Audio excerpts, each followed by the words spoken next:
Good morning, Pilipinas, Luzon, Visayas at Mindanao. Magandang araw po sa inyo, ka-coffee. Pinakikilos na ni Sara Duterte na hindi sumipot sa sumpina ng NBI. Pinakikilos na ni Sara Duterte ang kanyang mga galamay dyan sa Senado. Alam mo kung bakit? Pinaghahandaan na nila ang impeachment trial. Hoy, bakit ganyan? Pero nangre-real talk ang House of Representatives. Sabi ng House of Representatives mukhang alanganin mukhang kapos sa oras Pero ako din naniniwala ako ka-coffee. Hindi yan magagawa during this Congress kasi magbe-break, maraming break, magpapalit ng mga opisyal, di ba? Pero sa pagbabalik ng sesyon, matutuloy yan. Kaya hindi nagpapakampante itong si Sara Pinakikilos niya na ang kanyang mga galamay. Alam mo kung ano ginagawa? Kasi sa Senado, 6 years ang term ng mga senador. As compared sa House of Representatives, tanging 3 taon lang yan. Confident tayo at confident din, sa tingin ko itong administrasyon na lulusot dyan sa House of Representatives itong impeachment complaints. Lulusot yan at maita-turn over yan sa Senado para mag-proceed itong impeachment trial. Kasi yan yung proseso natin Magsisimula yan sa House of Representatives at once na mabusisi nila yan, and I think mabubusisi nila yan at lulusot yan, ipapasa sa Senado yan at doon gaganapin yung trial. Diba? Sila yung tatayong hukom, itong mga senador. Kaya naman, ang mga galamay, pinaandar na. Una, gusto nilang palitan si Cheese Escudero. Bagamat nagdi-deny sila dyan, alam naman umamin sila dyan. Alam naman na umamin si Amy Marcos dyan, na siya may kapakanan dyan kung bakit nangangalap ng boto yan para matanggal sa pwesto itong si Cheese Escudero. Kasi ang tingin nila kay Cheese Escudero, kakampi ni PBBM. Kasabwat daw ni PBBM at kakampi ni First Lady Liza Araneta Marcos. So kung magpo-proceed ang impeachment trial dyan sa Senado, malamang sa malamang mako-convict itong si Sara Duterte. Kaya pinapakilos na yan. Kinakailangan matanggal sa pwesto itong si Cheese Escudero. Kaya naman si Amy Marcos, napagbintangan tuloy siya. Napagbintangan o totoong siya talaga. Nangangalap po ng boto. Ang sabi sa balita, 12 na raw po yung nakalap na boto para pumirma sila na mapalitan itong si Cheese Escudero. Pero sabi ni Amy Marcos, hindi totoo yan. Yan daw po fake news. Sabi, lalabas ba naman yan? Hindi raw totoo yan. Headline po ng RMN, itinanggi ni Senator Amy Marcos na nangangalap siya ng pirma ng mga senador para mapatalsik sa pwesto si Senate President Cheese Escudero. Kasi kailangan nila ng enough number dyan Akala ko ba mabilis lang yan? Makakakuha ng favorable vote si Sara Duterte dyan once na mag-proceed yung impeachment trial na yan. Bakit kinakailangan nyo pang palitan si Cheese Escudero? Anong problema? Bakit nyo siya papalitan? O natatakot kayo dyan? Isa lang yan, ka-coffee. Isang dahilan lang yan. Ang tatay ni Sara Duterte, si Digong, nag-o-offer na po ng tulong. At naku, mayaman talaga itong si Digong. Siya na po ang sasagot sa gastusin sa mga abogado o sa legal counsel na kinakailangan ni Sara Duterte para ipagtanggol siya dito sa impeachment trial na yan. Biruin mo kampo nila mismo, alam na nila na magpo-proceed yan ng impeachment trial. Ayan nag-alok na po ng tulong itong tatay. Siya na daw po ang bahala sa mga abogado ni Sara. Sabihin niyo fake news yan. Sabihin niyo invento na naman tayo dyan. Nasa ABS-CBN. Basahin niyo ka-coffee itong headline ng ABS-CBN. Ex-President Rodrigo Duterte offered to pay lawyers for daughter Sara Duterte's impeachment who's. Alam na nila magpo-proceed ang impeachment trial. Kaya yung mga galamay, gumagalaw na yung mga galamay. Una, syempre kailangan nila ng safeguard dyan sa Senado. Kasi yan ang mga boboto yan yung mga judge total, dehado tayo dyan kay Cheese Escudero, palitan natin yan. Ewan ko, siguro hindi na kumpleto yung 12 na boto, kaya hindi pa mapalit-palitan. Pero a matter of time, mapapalitan yan kung mabubudol nila itong ilang mga senador. May ilang senador na matino-tino pa naman dyan. Pero yan ang kanilang plano makakuha ng boto para mapatalsik si Escudero. One yan one. Second, ayan naghahanda na sila ng mga abogado. At si Marcoleta, nag-show na ng intent. Nagpahayag na po ng interes itong si Marcoleta na willing siyang mag-abogado kay Sara Duterte. Ang tanong, ganun ba kagaling si Marcoleta? Uy, kaya niya kaya ipagtanggol si Sara Duterte? Di natin alam. Siya yung nag-offer, di ba?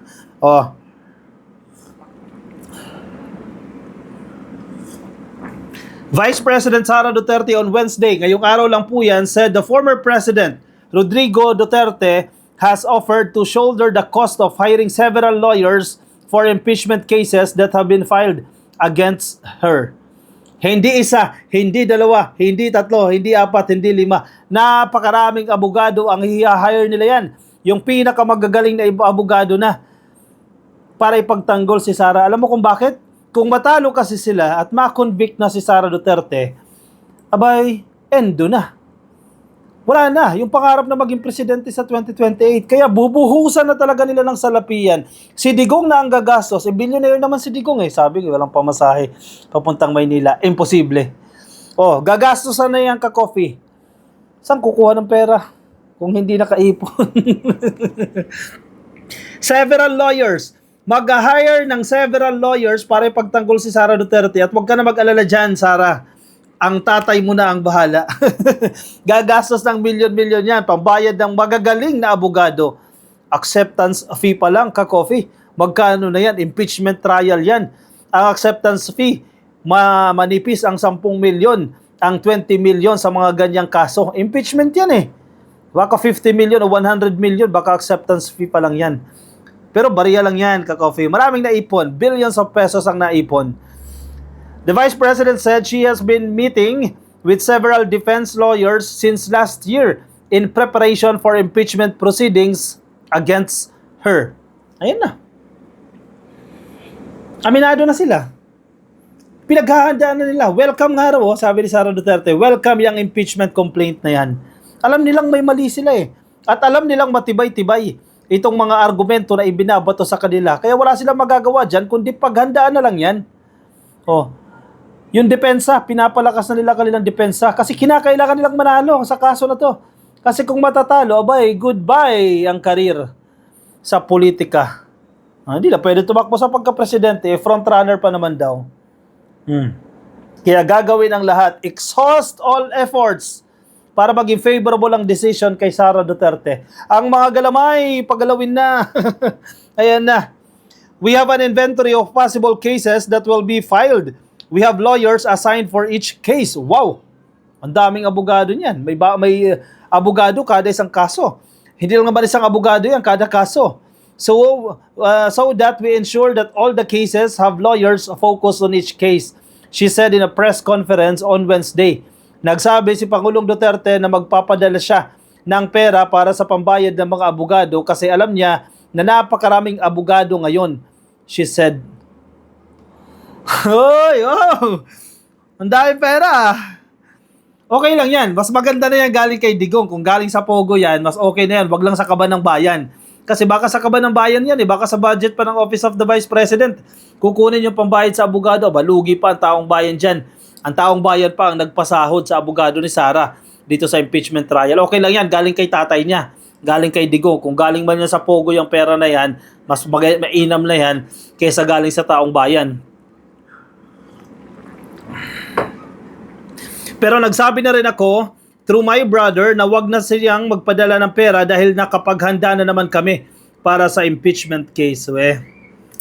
The younger Duterte said she began preparing for the impeachment cases since last year after ACT Teachers Party List Representative Franz Castro floated the idea of removing the second in command from power. In fairness iniisip din pala nila si Castro. Kala ko hindi nila pinapansin si Franz Castro. Ayan pala, nakatulong din pala si Franz Castro sa opisina ni Sara Duterte dahil nakapaghanda sila dahil kay Franz Castro. Ayan, mag-thank you kayo kay Franz Castro. At least nakapaghanda kayo ng maaga-aga dyan. The moment na nakita namin na tuloy-tuloy ang attack against me, naghanda na din kami para sa mga abogado, sabi ni Sara Duterte. But you have to remember, ka-coffee tandaan ninyo pati yung mga DDS na nakikinig sa atin. Magkaiba ang impeachment at ang kaso itong criminal case. Magkaiba yan Itong impeachment, once na ma-convict si Sara Duterte dyan, matatanggal siya sa pwesto at hindi na siya makakatakbo sa pagka-presidente o kung ano man pong posisyon sa gobyerno. Yung criminal case na ongoing ngayon, na inaaral pa po, preliminary investigation, pag nakulong siya dyan, o kung kasuhan niya ng plunder, graft and corruption, kabay, makukulong ka-coffee. Hindi ka lang matatanggal sa pwesto, makukulong. Dalawa yan Dalawa yan simultaneously happening. Magkasabay pong nangyayari yan. Naku, paano kung sa parehong kaso makonvict si Sara Duterte? Sabay goodbye ang mga DDS. Magbuo na kayo ng ipapalit ninyo ang malakas ninyong panlaban sa pagkapresidente sa 2028 dahil alanganin si Sara dyan. Naku, maghanda na kayo. Sino na ang tatapatakboy ninyo sa pagkapresidente? Maghulma na kayo. Mag-build up na kayo. Sino? Si Bato? Oy, baka si Bato ang susunod na presidential candidate ng grupo na ni Sara Hugpong. O kaya si Harry Roque, patakbuhin yung presidente si Harry Roque. Baka manalo. Baka malakas ang chance ni Harry Roque sa 2028. Pwede nyo gawin yan.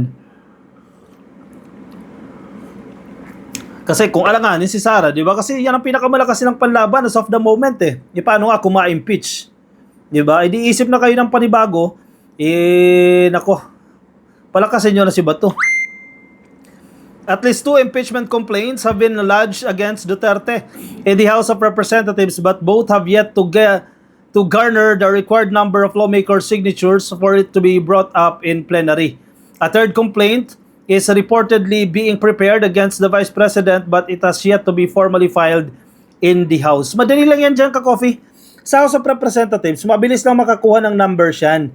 Diba? Busy lang ngayon kasi katatapos lang ng bicameral committee para sa national budget. Ngayon, tapos na yan, magki-Christmas break din ka-coffee, kaya yan, medyo nabibisi yung mga mambabatas dyan. Pag nag-resume ang session, yan, mapagtuunan ng pansin yan, mapag-focusan na yan para maumusad na yung pagbuo ng impeachment, articles of impeachment, no?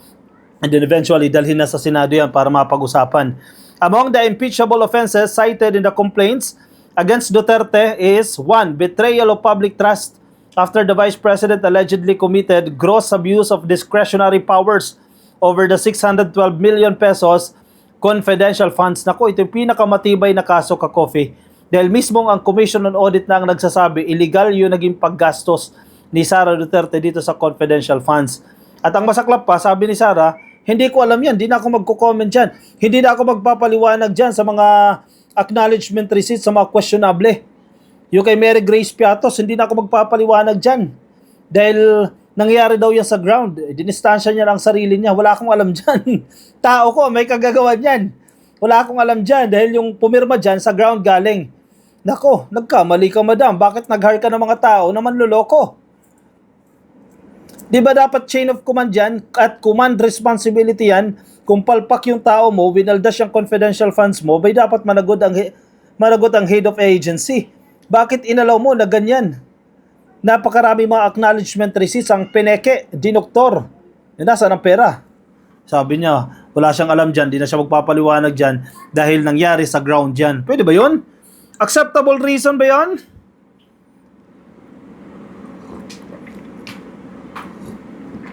Kasi wala na silang lusot eh. Nahuli na eh. Na-verify na eh ng Philippine Statistics Authority. Walang identity itong mga pumirma dyan sa acknowledgement receipts. So ngayon, naglalaglag na. Nilalaglag na ni Sara Duterte itong kanyang mga tao na sila ang involved dyan sa mga peking acknowledgement receipts. Wala akong alam dyan. Pero pwede ba yan? Ganun na lang kadali yan? Ganun na lang, mabilis na lang maghugas ng kamay, hugas kamay, wala akong kinalaman dyan, ganun na lang yon. Aba, hindi pwede. Diba? Teka, hanapin natin yung balita na yon eh. Sabi niya wala daw siyang alam dyan. And hindi rin daw siya pupunta sa NBI dahil alam niya na bias ang administrasyon na ito sa investigasyon. Oh, yan, nakikita nyo, ka-coffee? Headline yan, oh. Sabi sa post ng Philippine Star, VP Sara Duterte, wala umanong kinalaman kay Mary Grace Piatos. Oh, itinanggi ni Vice President Sara Duterte na may kinalaman siya sa kontrobersyal na katauhan ni Mary Grace Piatos sa acknowledgement receipts ng Office of the Vice President. Oy, linis. Sabi niya, I will not explain. I will not give an explanation because it will entail that I explained intelligence operations which will compromise offices who do intelligence operations. Saad ng bise sa press conference nitong Miyerkules, ngayong araw po yan, December 11. Madadamay daw kasi yung ilang mga ahensya ng gobyerno na nagsasagawa ng intelligence operations sa oras na magpaliwanag siya. Hayaan mo na. Importante, may pagtanggol mo sa sarili mo. Explain mo yan, ano yan. Nang tanungin kung code name ba ang ibang acknowledgement receipts na may apelyadong katulad ng isang brand ng chicheria, sinabi ni Duterte na hindi niya matitiyak ang katotohanan ng mga dokumento. Mismong siya, aminado, hindi niya alam kung totoo ba yan o fake yan. Naloko na. Bakit pinasa mo sa COA yan na ikaw mismo, hindi mo na-check yung veracity niyan, yung integrity ng mga dokumento na yan, ng liquidation report na yan. I have nothing to do with the preparations of ARs. Hindi daw po siya ang naghanda dyan. O biruin mo ba naman, may ibang mga pangalan, Nova, Owishi, and Tempura. Kung di ba ka naman naloko, oo, pinaggagamit yung mga pangalan ng chicheria. Nova, Owishi, Nova. Naka, ewan ko sa inyo. Huli na kayo. Huwag na kayo maglinis. O siya, sige. I-comment ang inyong opinion, reaction dyan sa ating comment section para mabasa po yan ng iba natin mga ka-coffee. Mga nasa Facebook, ayan, marami po hindi naka-like, naka-follow sa atin sa Facebook page pero nanonood po ng video natin. Pasuyin na lang ka-coffee. Like and follow sa Facebook. At kung nasa YouTube po kayo, click lang po na subscribe na dyan po sa baba. Hit nyo na po yung subscribe at yung notification icon para kayo din po ay updated sa ating mga bagong upload. O siya, maraming salamat sa mga sumama. Kita-kits ulit tayo bukas ka-coffee para sa panibago na namang upload at sa panibagong update patungkol po sa mga usaping politikal dito po sa Pilipinas. Paalam po sa inyo at agkapitayon. Ingat ka-coffee. Bye-bye.